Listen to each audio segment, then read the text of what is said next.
According to ABC News, in the 1950s, obesity was not seen as a disease. At this time, only about 10% of the American population was considered to be obese.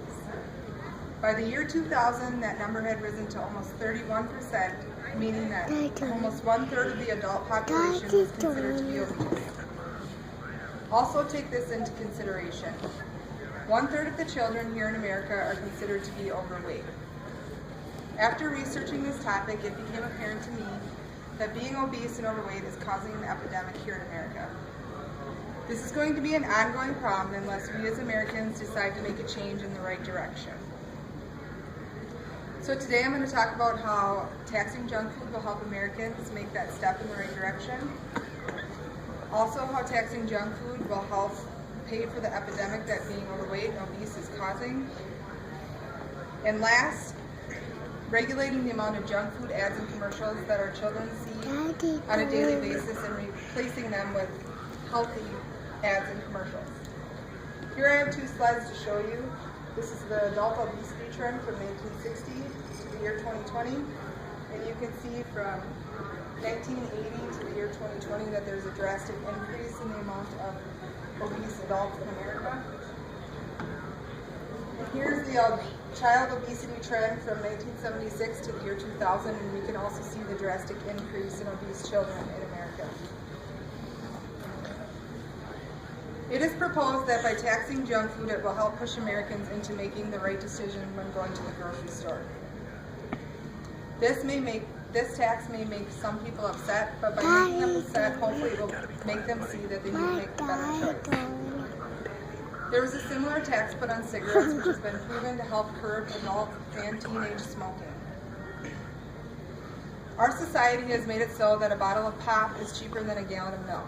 So we as a society opt for the glass of pop over the gallon of milk because it seems like the more economically smart decision.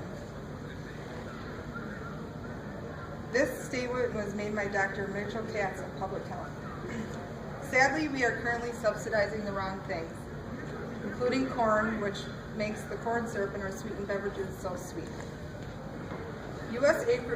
agriculture subsidies should instead be used to make healthful foods such as fruits, vegetables, and whole grains less expensive. This per organic consumers, the raw materials in our processed foods are way under their cost of production, while our fruits and vegetables are sold at a premium price. Some people feel that diet soda shouldn't be taxed, but it has been proven that artificial sweeteners such as aspartame have the same metabolic effects as sugar. There is also a study done that proved that most obese people drink solely diet soda, proving that this isn't helping curb the problem of being obese and overweight. Being overweight and obese is causing a lot of health problems here in America, costing us a lot of money, which brings me to my next point. Diabetes and heart disease linked to being overweight and obese are our nation's #1 public health problem, costing an estimated $150 billion a year. According to InsWeb.com, this is going to continue to be a problem because 1 out of every 3 children born after the year 2000 will develop diabetes in their lifetime. This is in part due to the fact that our children are so addicted to junk food. I also have a slide here to show you the diabetes trend in children from the year 1980 to the year 2010, and you can see the drastic increase in the diabetes. Hopefully by taxing junk food, it will force Americans into making a better choice. The better choice should in turn equal smaller waistlines. The smaller waistlines should mean that we're healthier, meaning that our healthcare costs are going to be less. Our healthcare costs right now are so high that it's hard for organizations to offer affordable and decent insurance to its employees. There's a couple simple things that can be done to help this problem. One would be having more farmers markets where you and I can buy affordable fruits and vegetables, and also having our kids eat better foods at school. Taxing junk food has proven that it works. The states who have implemented this tax have not seen the rise in obese and overweight adults that states who haven't implemented this tax. It is proposed that a 10% tax on junk food would generate over $350 billion over the next decade. This tax will also help fund programs to help us Americans make the better choice. Even if the tax doesn't mean smaller waistlines for adults right away, this tax can go towards healthier advertisements that our children see. Our children are bombarded with commercials consumed with junk food on a daily basis. We need to replace these ads with healthier ones consumed with fruits, vegetables, and whole grains.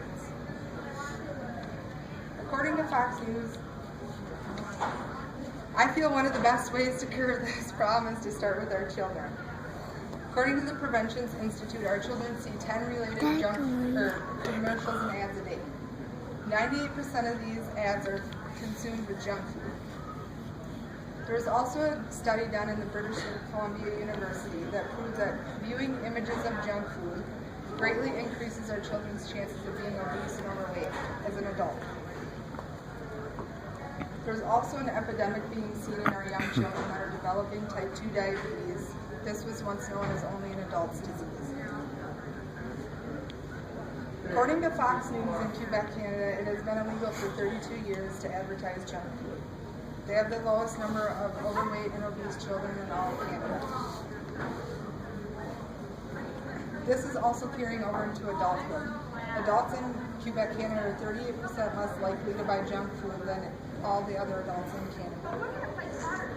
It is sad that the rest of us can't see the impact that these junk food ads and commercials are having on our children. My door, Dad.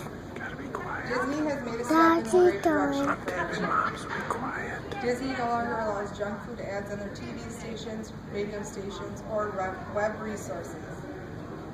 We as parents and adults also need to be advocates for our children and give them a healthier choice, and also purchase the healthier choice when going to the grocery store to set a good example for our children. This is something that they can carry over into adulthood. As we can see, junk food is causing an epidemic. This is going to be an ongoing problem unless we as Americans decide to take a step in the right direction. Being overweight and obese is also going to be an ongoing problem unless we as Americans make that change. It is proposed that by taxing junk food that this will help be a movement in the right direction. So in conclusion, taxing junk food will help us Americans make the right choice. Also, taxing junk food will help pay for the epidemic that being overweight and obese is causing here in America. And last, regulating the amount of junk food ads that our children see and replacing them with healthier ads will help cure this problem. According to Marketplace, some people argue it's not the government's business what we eat, just like it's our right to have the freedom of speech. But what people need to understand is being overweight and obese is driving up healthcare costs because of the related issues that come along with it, such as diabetes, heart disease, high blood pressure, certain cancers, and many more.